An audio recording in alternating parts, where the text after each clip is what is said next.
we had a bit of a think about this one with the coaches, and it was quite a difficult one to kind of come up with some tough exercises.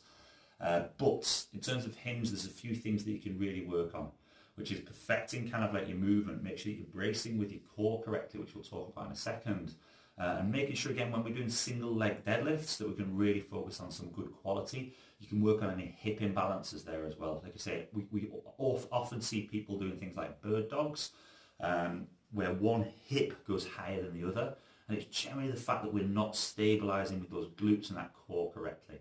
Okay, so there's a lot that we can do well here. But again, if you're going to be looking at fine-tuning, is if we're all quarantined as well, we might as well work on movement quality as well as just kind of like doing intensity. So exercise number 1 is going to be a stiff-legged deadlift. Again, if we're using something like a suitcase, the problem is going to be is it's a lot higher off the ground than what we'd be using with a barbell. So my suggestion is find yourself something to stand on. Again, I'm saying again because this is like a different day, but I'm filming these all the same in a row.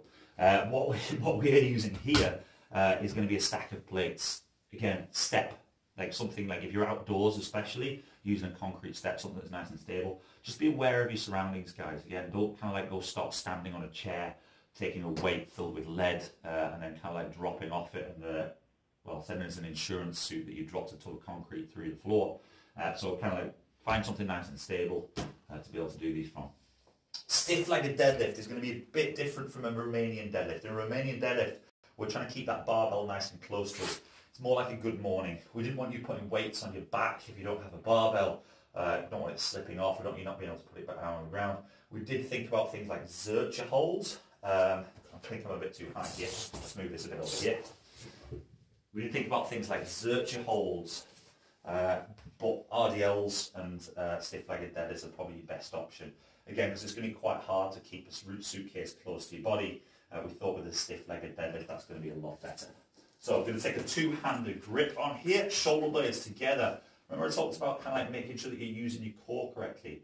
Don't just think about arching your back as much as you can. I want you to take a deep breath into your belly, tighten that up. We're going to stiff leg. We're going to sit back as far as we can. Back, back, back, back.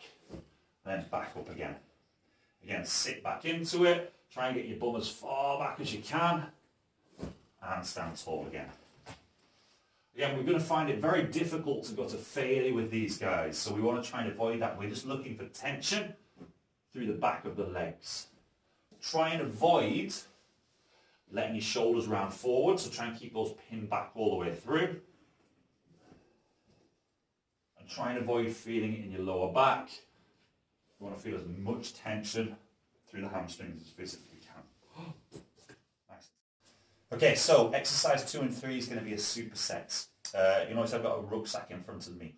What we're going to focus on is swings. Again, if you don't have a kettlebell at home, we can use a rucksack. A really good idea is order kind of like one of the sandbag fillers that you can buy, or like a rubble sack. Fill it with sand, roll it up, and use that. Again, this rucksack's going to be a little bit too long to be able to kind of do a good swing backwards. So what we're going to do is almost the same thing. We're going to roll up the top of it. It's going to really strengthen your grip. Just be a bit careful with the zip on your knuckles, especially if you're like me, you get a little bit of hangnails. It's not going to be too comfortable. So wearing a pair of gloves or something else if you do get sensitive skin, good idea. So we're going to grab a hold, we're going to roll it up, get a few bucks in there as well, like I say, get a bit of weight into it. And again, same form that we're looking for with kettlebell swings. The big difference here, it's going to be a killer on the grip.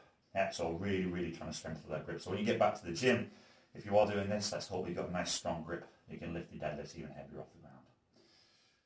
Again, we're not going to be looking to go into failure, so you're going to be looking maybe 15 repetitions of these, but it really depends on kind of like how your grip does with kind of like using and like what's the word, an odd object. Okay. Exercise number 2 is going to be single leg deadlifts. What we're really looking for here, I tend to use the cue in the classes. Imagine you've got a pair of pistols and they're pointing forwards. Keep them pointing forwards all the time. What we don't want to do is skew off to the sides. So hopefully you can see. But what I'm going to do is I'll move this rucksack out of the way. A couple of things. Step 1, hips level. Step 2, imagine you've got like a nice big button behind you.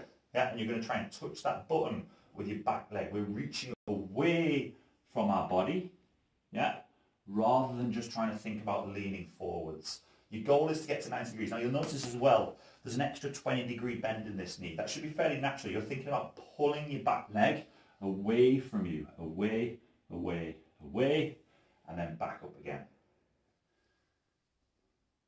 From the front, let's do it on the other leg. What we're looking for, hips level, and I'll show you again what that looks like when we're not got hips level. What we tend to find is people are twisting off. Other thing that you'll see is this foot skews off to the sides, and we let that hip drop. Yeah. What we're going to try and do is push this hip towards the floor, keep this hip nice and high, and then sit back into it, and back up again. You should feel a lot of tension towards the outside and back of the working leg, and then back up again. So after we've done 10 to 15 kettlebell swings, 10 reps of single leg deadlift at each leg.